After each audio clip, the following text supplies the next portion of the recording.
Hey my friends, this is Daniel Alley. Today I want to talk with you about material possessions. Because a lot of times people wonder, Daniel, is it actually good to want things in your life? And the fact is that it is absolutely fine. You know, the other day I was talking to someone and they said they felt guilty about owning a Lamborghini. I said to them, you should never feel guilty about owning a toy. Because that's exactly what it is. You see, when you're a little kid, that's all it is. So why does it have to change when you become an adult? The fact is that it's already out there, it's already available to you. And if you were a parent, let's say a father or a mother, and you saw that your child wanted a toy, why would you ever deny your child of a toy that they actually want? Now you might be saying, well Daniel, what's the difference between wanting and needing something? Just because you want something doesn't mean you have to get it, right? No. You see my friends, if you want something, most likely that means that you need it. Because if you're doing it in the way that you know is right, then you're going to get it. You're going to acquire it. You're going to make sure that you have it in your possession.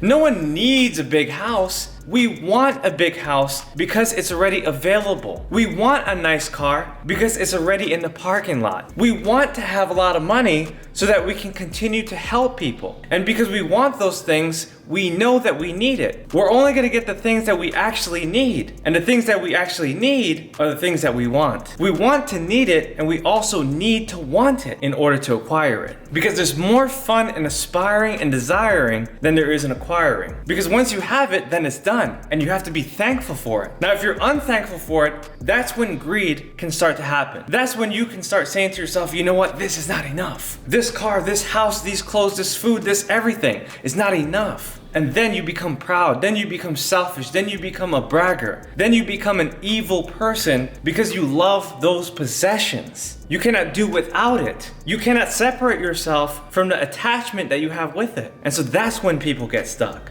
So all I'm saying is this: if you know that you want something, then you have to make sure that you actually need it. And like your Father in heaven, God will never deny you of anything that you actually deserve, that you actually need. Everything that you want is already out there. The cars, the clothes, the food, the rent that has to be paid. Everything has already been done in heaven as it is done on earth. So keep believing, keep achieving, keep receiving that which you actually want, and stop thinking about what you don't want. Stop worrying about what you can't have. Don't tell your Father in heaven that you can't afford something. It's just a toy to him. It means nothing. He can do it like that, out of nowhere. You can manifest anything if you put God first. But you have to put God first by receiving it in your heart and understanding in your mind and giving it up in your soul, because that's the only way you'll ever reach your biggest goal. My friend, this is Daniel Alley. I hope you enjoyed this message. Please subscribe to my YouTube channel, hit that notification button, and share this video with someone who really needs it. I look forward to your success, and I look forward to watching you achieve your biggest goals in life. I'll see you in the next video. Bye-bye.